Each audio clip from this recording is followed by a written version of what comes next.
This water filter system developed by George Kern. He used to be a member of Pan Pan a while ago, and then he noticed that people use a lot of chemical in farming, and the water underground contaminated with chemical everywhere. And then he feel bad that people in the village have to buy bottled water to drink. Water is everywhere. Why we need to buy water to drink?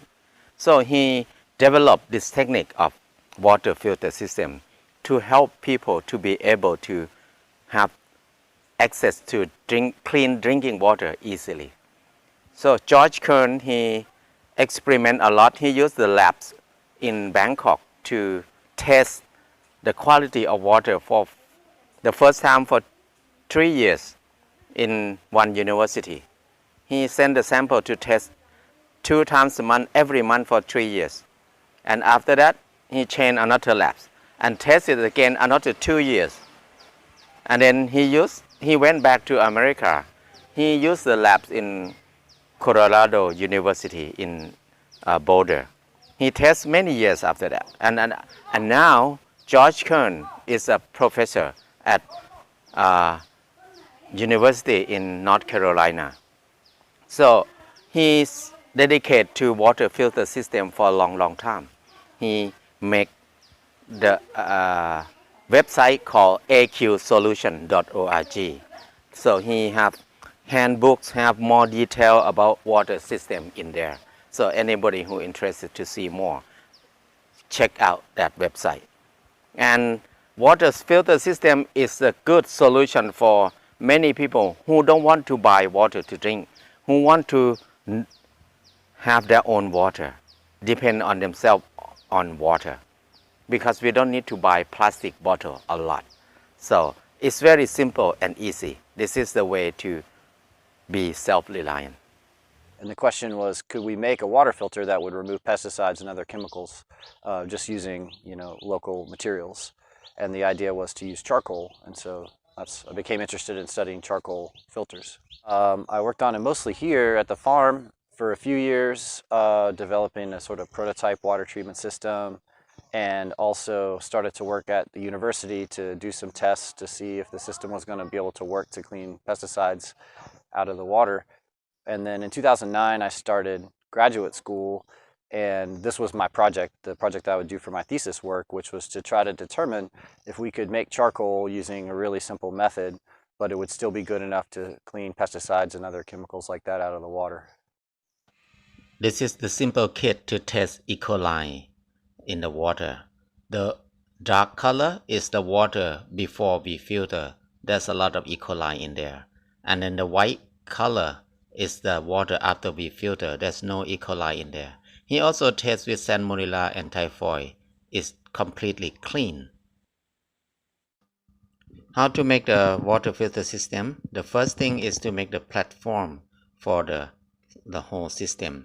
The platform need to be even and have to be higher than the highest faucet, about 1 meter. The first thing we need to prepare is the 200 liters drums. We need 4 of them and clean them very well. The second thing that we need is a 1/2 inch male and female threaded couplers, including the rubber gasket or rings. We need 8 sets of them like this. The third thing we need 1 inch male and female threaded couplers, including the rubber gasket, 1 set. Number 4 is 1 piece of 1 inch valve. Number 5 is 2 pieces of 1/2 inch valves. Number 6 is 1 set of float valve. This valve can be straight or can be elbow like this. It's okay too, but I prefer the straight one better. But from this shop we have only this kind.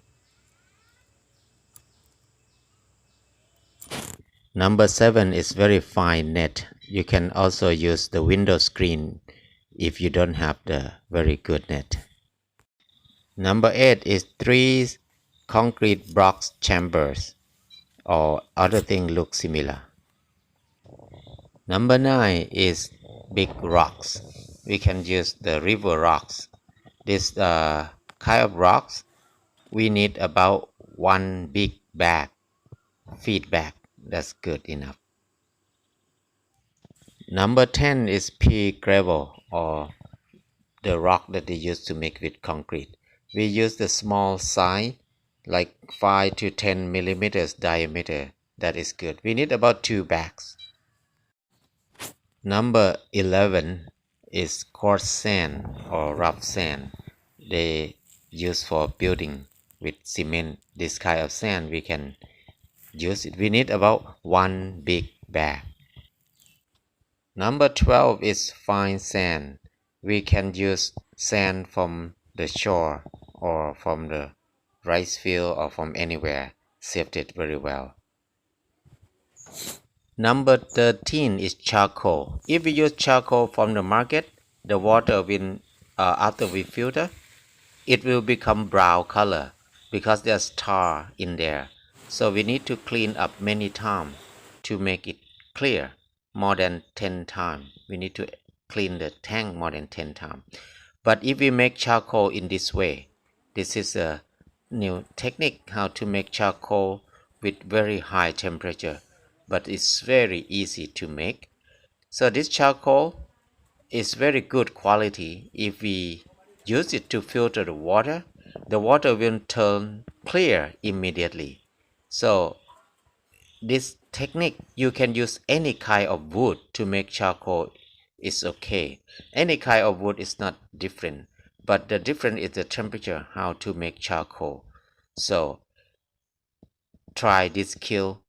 It will be very fun. You can make charcoal in the city because there are less smoke than normal charcoal. Rock, gravel, sand have to be cleaned many times until it totally clear. The water have to be very clear. So this part need to be very clean. Except charcoal, we don't need to clean it. The tools we need is a drill, 1/2-inch drill and 1-inch drill. That's very important. If we don't have it, we can use a knife to cut carefully, but you need to have a lot of skill to do that, a lot of patience too. We start with the first tank. We need to drill a hole for 1-inch drain it valve. So it's good to drill in the very bottom part of the drum. It's quite important to put the rubber gasket or rubber ring in the male threaded couple before we put in there, and then to use the silicone in there is quite, it helps a lot for leaking. The inside we have to put silicone also, and then the rubber gasket. If we don't have enough rubber gasket, it's good to put only inside because it's more important than outside. It prevents leaking better, and then we can tie it very tight after that. Before we make a hole for the float valve, we need to make sure that it can work. It will not stuck in there. So because the lever at the end need to be able to move up and down, up and down. So this part is quite important to check so it will not be mistake. The valve need to have the rubber gasket and silicone before we put in the hole. The outside we also need silicone too, and then we can use the female threaded coupler to tighten it. This is what it looked like inside after we tighten it. And then we prepare the hole for the overflow pipe to the second tank or the sand tanks. So the water go in from the bottom and then will go out on the top of the tank here. For the second tank, the inlet hole need to be the same level with the outlet hole from the first tank because it will connect together. The second, the third, and the fourth tank, we make the hole very similar and then the same size like this. In the first tank, we put the concrete block chamber like in the V shape like this to protect the lever of the float valve to be able to move, and tie the string in the end of the lever, and then make a hole in the third concrete chamber, and then we can pull the string through the concrete. This is the way to prevent the rock, to not let the rock go inside. After that, we fill up with the big rock. The big rock will help to keep the concrete chamber stay still. Then we add more pea gravel on top of the big rock. So we use the PVC pipe to keep the string be safe, and then it can be able to move freely, and then fill up the whole tank with pea gravel until to almost the top of the pipe. We can tie the balloon on top of the pipe, but we need to keep the level of the balloon not higher than the edge of the barrel or the drum, because when we put the lid on, it will not stuck on the lid. So this part we need to adjust it to make it fit perfectly. After that, we connect the second tank to the first tank like this.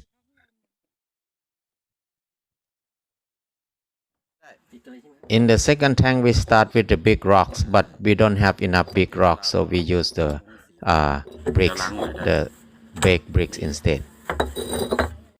After big rocks and or baked bricks, we put pre-gravel on top a little bit to make it level, and then we put the screen on top. The screen will prevent sand, to not let sand go through it. We start with rough sand first, because rough sand will help to prevent fine sand to not grow through rough sand. After that, we can fill up with fine sand until it come up to very close to the pipe, the inlet pipe, but not over cover the pipe. For the third tank, is very similar to the second tank. The third tank will be the charcoal tank, but we start with the rocks, big rocks first, or baked bricks, and then we can go with pea gravel to level it. And after that, it will be the screen. Put the screen on top of it. After the screen will be rough sand about 3 inches. After rough sand will be fine sand, another 3 or 4 inches. And after fine sand, it will be charcoal after that. Before we use charcoal, we need to smash it, hit it, or make it as small as you can, and you can fill in the tanks after that. It will be better if we sift the charcoal first, so it will not too dusty, and then the water will be quite clean in the first time. But this time we don't have time to do that. We fill up charcoal up to the inlet pipe, but not cover the pipe. Sometimes we use the screen on top of the charcoal and then put rock on it to press the charcoal down so it will not float. This is how it works. The bottom pipe here is the drainage pipe to clean the tank, but the top pipe is the water, the inlet pipe. The water go into this pipe. Inside is a float valve in there. The water go to the bottom of the first tank and then overflow to the top of the tank and then connect with the sand tank. The water from the first tank overflow to the top of sand in the second tank, and then it will filter through the sand to the bottom tank and then push itself up to the third tank or the charcoal tank. The water will be filtered through the charcoal and then go to the bottom of the tank and push itself up to the fourth tank, the storage tank here, that's ready to drink. This is the outlet from the fourth tank, so we can connect from here to anywhere that you want to bring drinking water to. On top it will look like this. The first tank with the balloon is rocks overflow to the sand tank and come to the charcoal tank and the storage tank. This is the way it works. So the float valve will keep the level of the water in the four tanks evenly. So the floor have to be even. That's very important part of it. Before we can use the water, we need to drain the water out at least 3 times to clean out the whole system, and then after that the water will be good to drink. Most of water can be filtered with this technique, except it's too dirty, too dark color, it's not clear enough, or too smelly. That's not good to filter. So this kind of water filter system is very simple to take care. After we use it for a while, if our water have very high iron, you can see the yellow dust in the water a lot. So that clog the pipe easily. So the first tank can clean the dust very well. So if we have a lot of iron in the water, it's good to turn off the valve, the water to go in, turn it off, and then open the drainage pipe, this one. Open this one, it will empty all the dust out, because inside the water will go to the bottom and push itself up to the top. And then all the dust will settle on the bottom. So only clear water will go to the sand tanks. So when we clean, we just open this one. We don't need to take the rocks out, keep it there forever. And then on the side, on the sand tank, mainly it's quite clear water go there. So there maybe have some dust or some clay settle on top of the sand. It make the filter slow sometimes. So we just turn it off here, turn the valve, the water in, off, and then stir the water in the sand tank and then scoop the water out, scoop it out, and then we can use it again. What we need to change often is charcoal. We can change charcoal every 2 or 3 years. That's good enough. So not much work to do. Just make charcoal and change it only 2 or 3 years per one time. That's enough. Quite easy and simple to take care of it.